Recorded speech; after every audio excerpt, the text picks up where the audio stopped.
Institutes innovation council form করা হয়েছে। হ্যাঁ, এটা হচ্ছে under the ministry of education initiative. সেখানে আমাদের প্রতি 3 মাস পর পর কিছু কোয়ার্টারলি অ্যাক্টিভিটি আছে। সেই অ্যাক্টিভিটির মধ্যে আজকে একটা অ্যাক্টিভিটি আমরা এখানে পারফর্ম করব। আমাদের রেসপেক্টেড সোমেন স্যার, যিনি কমিউনিকেশন ডিপার্টমেন্টের আছেন, তিনি একটা অ্যাক্টিভিটি বা এই ইনোভেশন ডে সম্বন্ধে তোমাদেরকে কিছু স্পিচ দেবেন। প্রথমে যেটা আমাদের বলি সেটা হচ্ছে ইনোভেশন কাউন্সিলের যে কমিটিটা ফরমেশন হয়েছে, সেখানে চেয়ারপারসন আছেন আমাদের মাননীয় প্রিন্সিপাল স্যার মহাশয় ময়ূরনাথ মিশ্র। প্রেসিডেন্ট আছেন এইচওডি ইলেকট্রিক্যাল ডিপার্টমেন্টের অচঞ্চল কুণ্ডু। ভাইস প্রেসিডেন্ট আছেন কৌস্তব সারেঙ্গি। কনভেনার হচ্ছে আমি দেবাংশু বিশ্বাস। ইনোভেশন অ্যাক্টিভিটি আছে Parthasarathi Sikdar, lecture electrical. Social মিডিয়াতে আছে lecture electrical Souvik Bag. Startup coordinator আছে অভিষেক সামন্ত, অটোমোবাইল ডিপার্টমেন্ট। এবং ইন্টার্নশিপ অ্যাক্টিভিটি কোঅর্ডিনেটর আছে Soumya Chowdhury, lecture automobile. IPR activity আছে Sourav Pal, lecture mechanical. NIRF আছেন Bijan Biswas, lecture mathematics. And ARIIA coordinator Nabin Roy, lecturing ETC. এবং মেম্বার আছেন Shantik Majumdar, lecture chemistry. So আমাদের আজকের যে এজেন্ডা বা কোয়ার্টার 1-এর যে একটা অ্যাক্টিভিটি ইনোভেশন ডে, সেই সম্বন্ধে আমাদের মাননীয় সোমেন স্যার মহাশয় কিছু স্পিচ দেবেন তোমাদের উদ্দেশ্যে। তিনি দীর্ঘদিন থেকে কমিউনিকেশন ও এন্টারপ্রেনিয়ারশিপ এই এর সঙ্গে যুক্ত আছেন, এই সাবজেক্টের সঙ্গে। তিনি আজকে তোমাদের কিছু বলবেন। ঠিক আছে, স্যারকে আমরা ডেকে নিচ্ছি এখানে। স্যার চলে আসুন।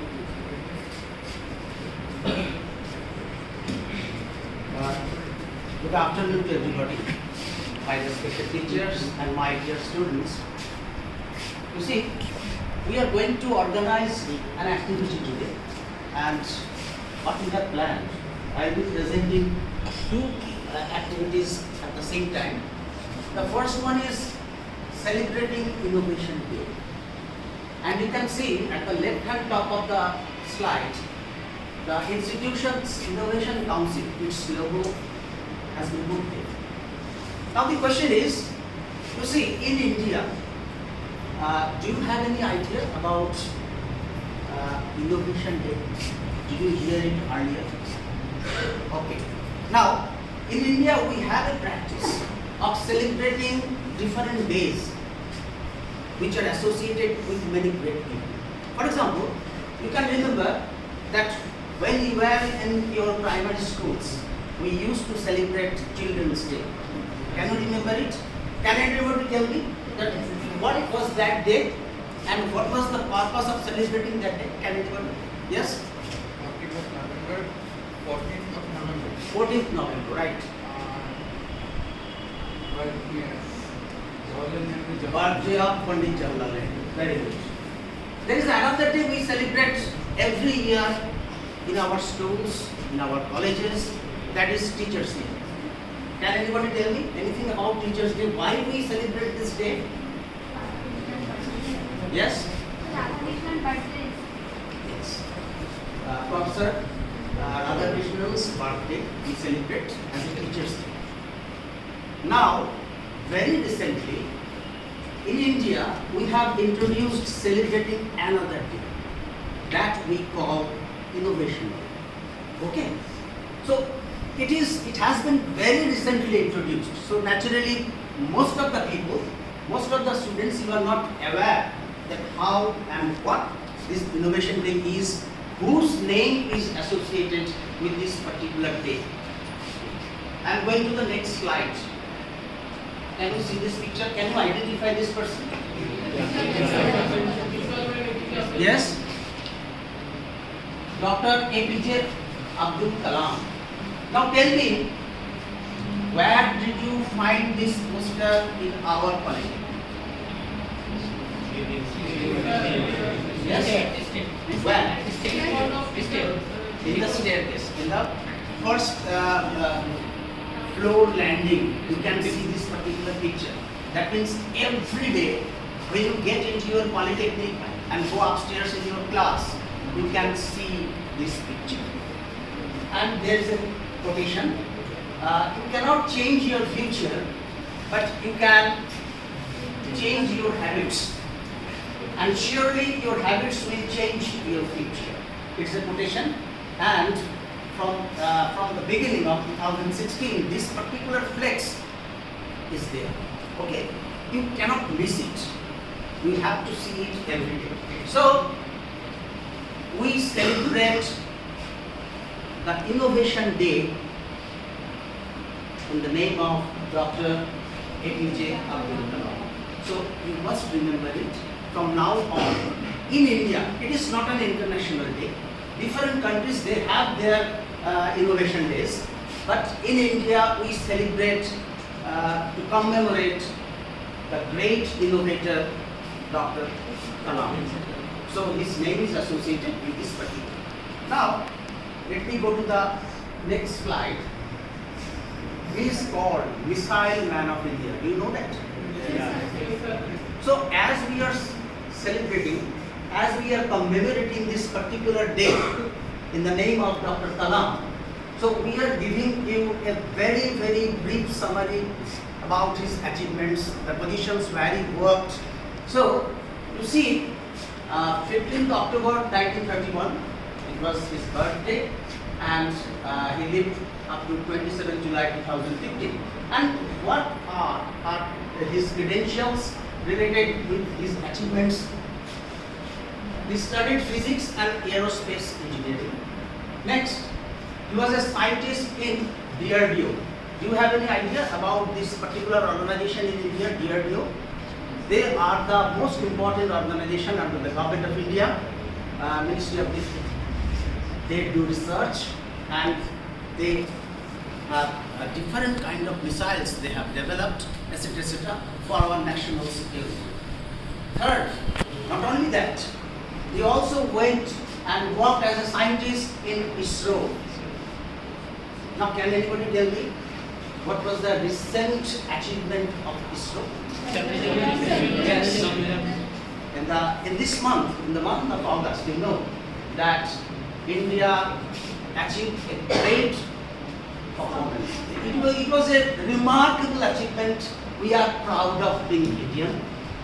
There was a soft landing of a particular Chandrayaan, and it was there in the moon. So, it is not an achievement that we achieved in a single day. There are so many scientists, so many engineers, so many technologists they worked preparing this kind of achievement. So, very hard work and long time work, very accumulated knowledge and sharing of knowledge among themselves, scientists achieved this. And surely Dr. Kalam was one of the great scientists and science administrator in ISRO. Apart from that, we have our great achievement that he was involved in India's Pokhran 2 nuclear tests in 1998. I think most of the students were not born at that time.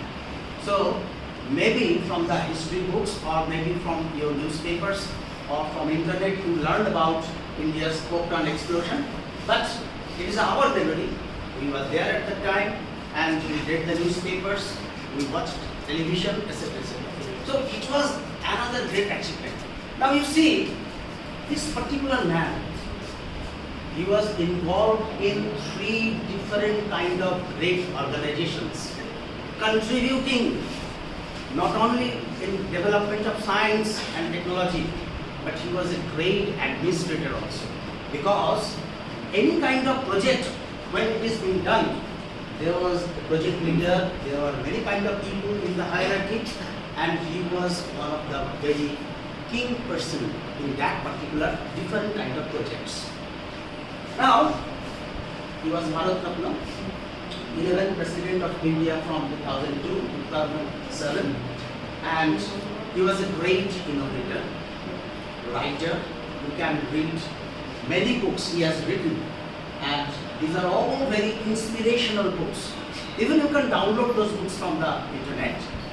He was a writer, he was a great teacher, visionary leader. That's a very important thing. He was a visionary leader. He has a vision. What kind of India I want to see in the future. So, what was his vision? Just I am putting another quote.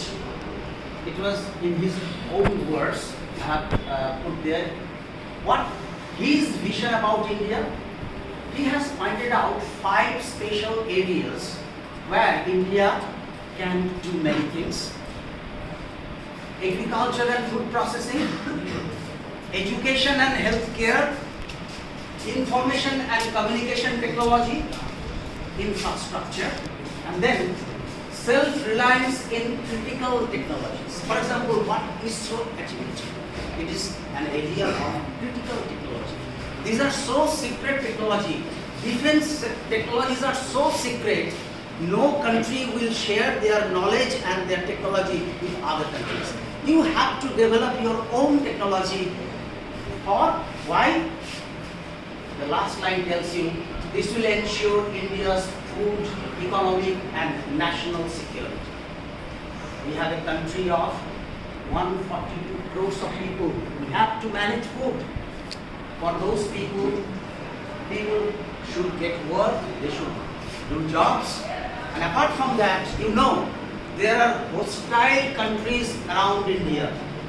So we need to develop our national security in our own way. So that is the most important thing. And in all these kind of activities, Dr. Kalam was involved. Now, this is all about Dr. Kalam. Now, we are going to discuss some ideas where our students who have come into the polytechnic system to study engineering. So, we are going to relate that what the engineers can do, what these young people can do, not only for themselves, but for the society and for the country.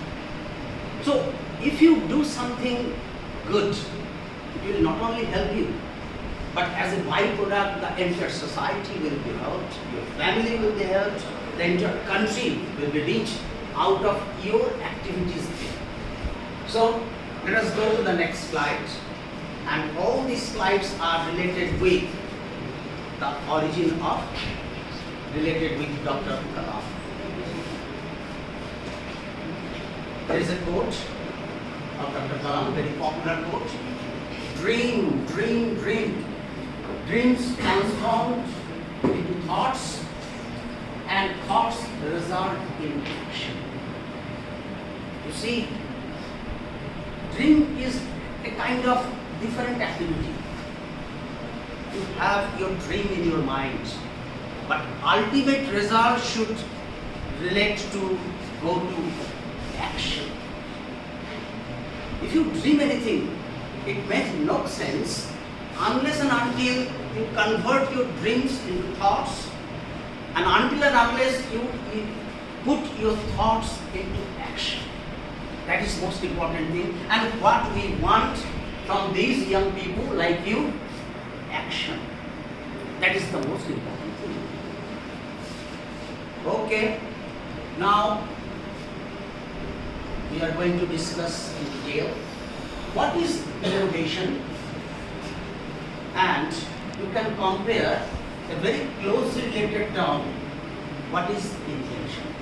Now, these are closely related terms, but these two terms are not similar, are not same. Can anybody please respond? What is invention? First, from our childhood, we are very much, we use these words in a different way in our curriculum, in our examples, in our real life, etc., etc. What is invention? Anybody? With respect to invention, there is another related term, discovery. What is invention? Yes, please. So invention is something that helps us in our society or to develop our area or something like that. Okay, very good. And can anybody give me an idea what is innovation? Do you hear this word earlier? Do you have any idea about this particular word, innovation? I am sure that all of you are acquainted with this word, invention. But are you aware of this word? Yes? innovation is identify the unknown object, unknown matter. Okay. Yes, we are going to discuss and differentiate these two ideas. This is not only that you are going to learn something, but our activity is related to that we want output from your end. We want to inspire our young students, young Indians, because the next many years you are going to contribute for the development of the country. You see, I am showing you a picture. Handmade palm leaf hand fan and motor-driven electric ceiling fan. What's the difference? You see, both the two objects, they serve the same purpose. They blow air in the summer and you cool down yourself because your sweats are being evaporated quickly and your body temperature declines because of latent heat, etc. etc. These are part of physics. But can you see the difference? One is a pure physical activity, but a ceiling fan, it works in a completely different kind of technology, different kind of scientific principles, etc. etc. So we call this invention. Why? Because apart from the output, there is no relation between these two objects in terms of working principles. It is completely different. It is a remarkable change. It is a revolutionary change. You are using electricity. There are different laws. Faraday's law, things, teachers, they teach you all these things. So it works on a completely different principles. But see the next slide. There is a ceiling fan and there is a table fan. What's the difference? What's the difference?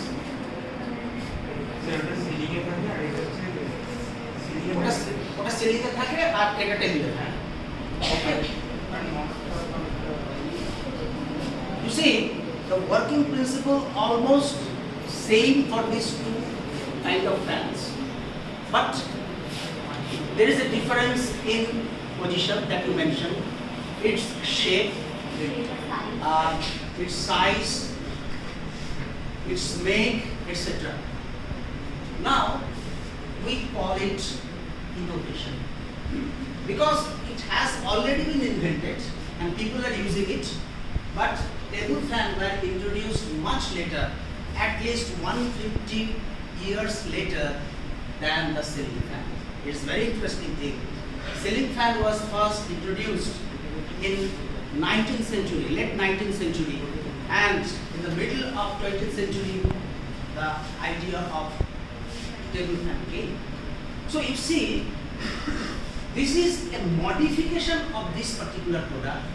The theory behind these two products are almost same, but there is a newness here. It is new.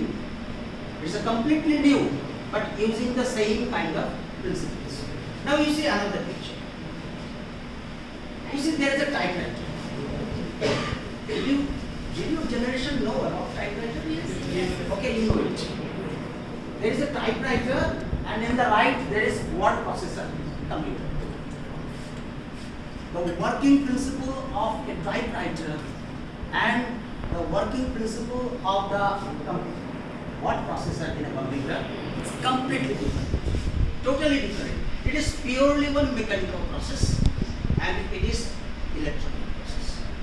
So there is a complete remarkable change, but the purpose of both the two things can be very similar. We call it invention. But there is a basic mobile phone. It has all the features. Now what you are doing? You take a basic mobile phone and every year you are putting some new features there. 1 year you are enlarging the screen. Another year, you are thinking there is a keypad, mechanical keypad. Okay, let us replace with touch phone, touchpad. There is no camera there. Now you think, okay, we can put another camera. So what is happening in every year? You are changing the feature, but both the two things, they have the same purpose, using the same communication technology. But in your handset, you are putting more and more features every year. What we call, this is innovation. That means there is an incremental change. Something you are adding to this particular basic thing. It was invented first. Then you are adding value to this particular new kind of handsets. But you can say this is one kind of invention also. Usually, earlier time we used to use landline telephone. So from landline telephone to wireless telephone, because you know landline telephones it work on, these are all wired connection, and gradually it changed. It is a completely wireless connection technology. It is a kind of invention. Okay. Now you see this picture. Now tell me, you have learned the difference between invention and innovation. Here is a picture.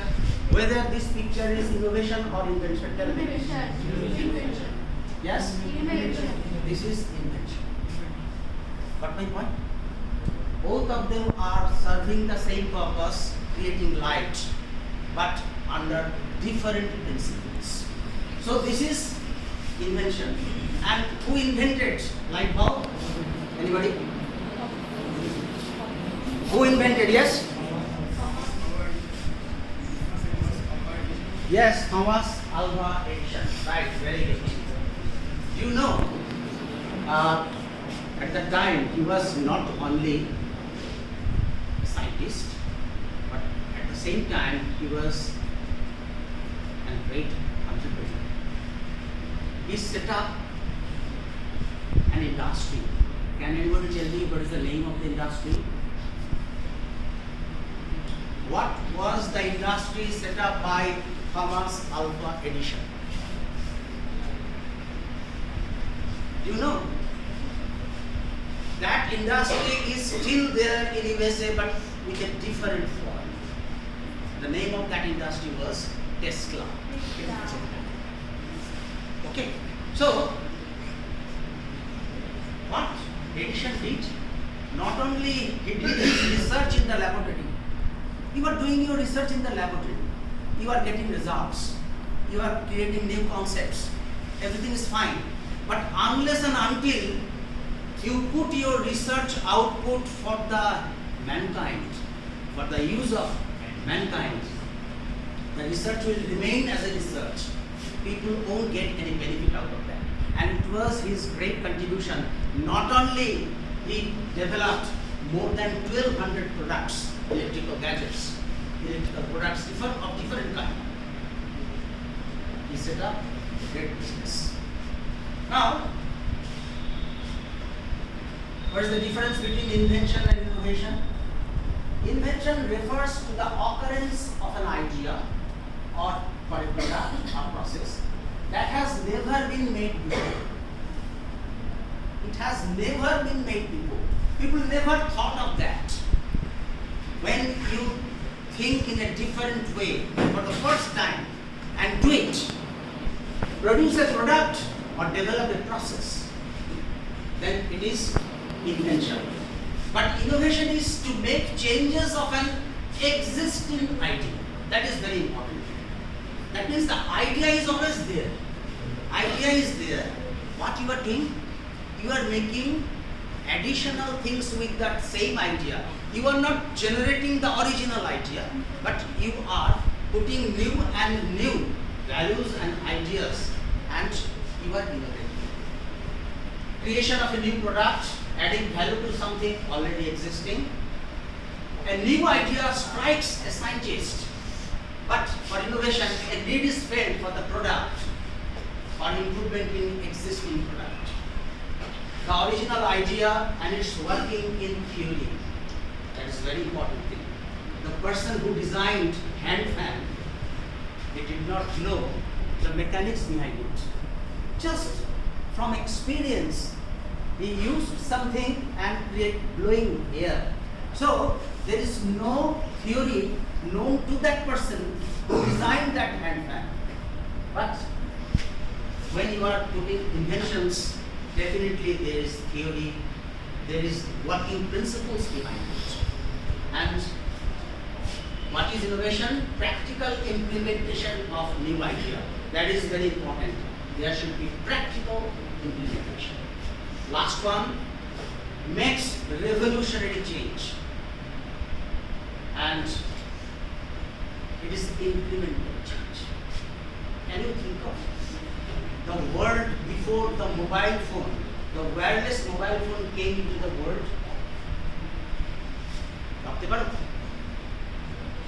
Mobile phone আসার পর মানুষের জীবনটা অন্যরকম হয়ে গেছে, completely আলাদা হয়ে গেছে।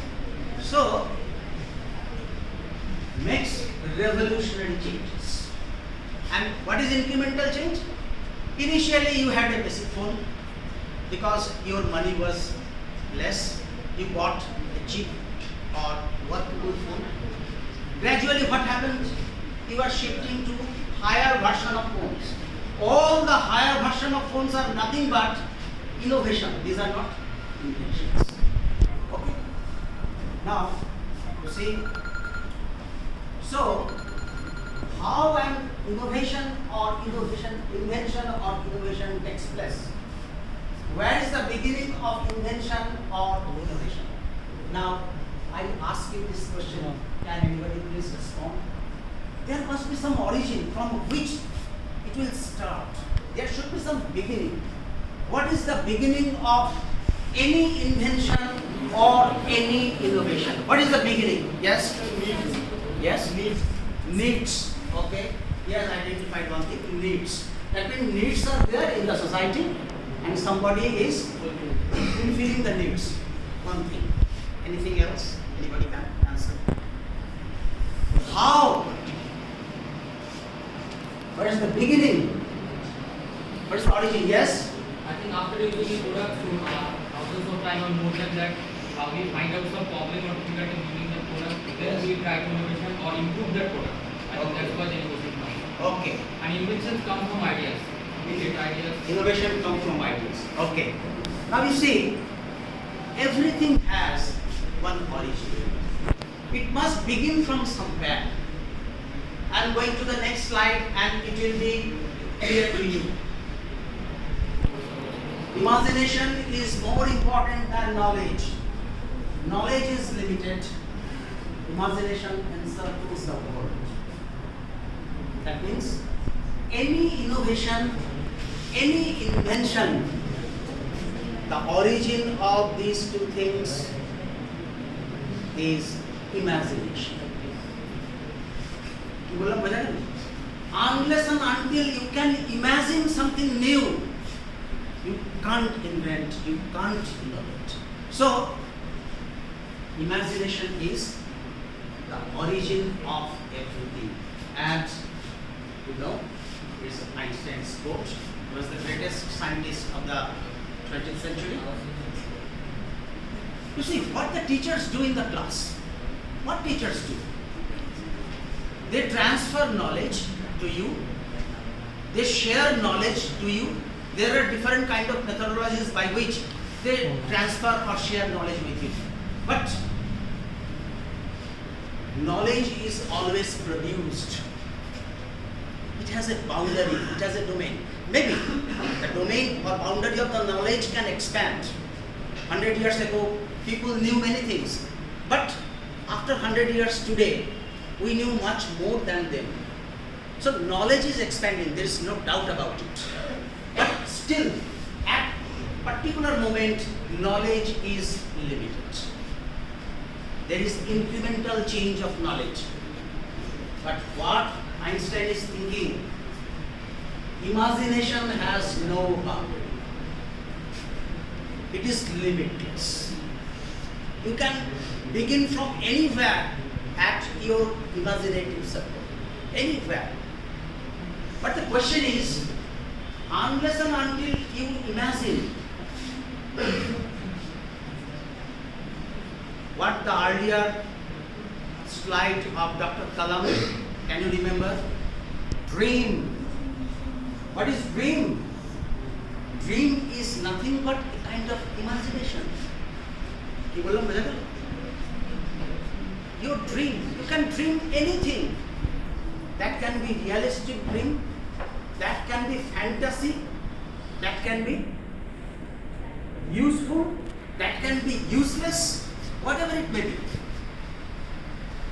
You dream, that same thing Einstein is mentioning, your imagination, but ultimate result is it must lead to action. I want a product. I want something new that everybody can use. Our society develop. The possibility of the mankind, it grows. So somebody thought that yes, it is possible to reach at moon. It was a dream or it was a wild imagination for a particular person. The person who first shared this idea, yes, mankind can go to moon. I am sure that all his colleagues or all the people known to him, they thought this is a madman. যে প্রথম ভেবেছিল তাকে সবাই পাগল বলেছিল কি না? And it was possible. So a typical dream which is wild, which is just like a person did as a madman, happened. And we know it happened. You see, I'm again giving you a very interesting example, air conditioning machine. You think somebody thought first, yes, I can reduce the temperature of a closed space by using cooking and refrigeration. ভাবা যায় যে মানুষটা এটা ভেবেছিল এটা? Can anybody think the first person who thought, yes, I will try to build a kind of machine which will extract heat from a closed space, for example, a room, and the room will be cooler. It was a very wild imagination when that person thought it. But now we see this is part of our daily life. We never think of that this was once upon a time and wild imagination. It was an imagination of a mad. We never thought that because we are so much used to it that it is almost, it looks natural to us. Got my point? So, imagination, and we are going to end this particular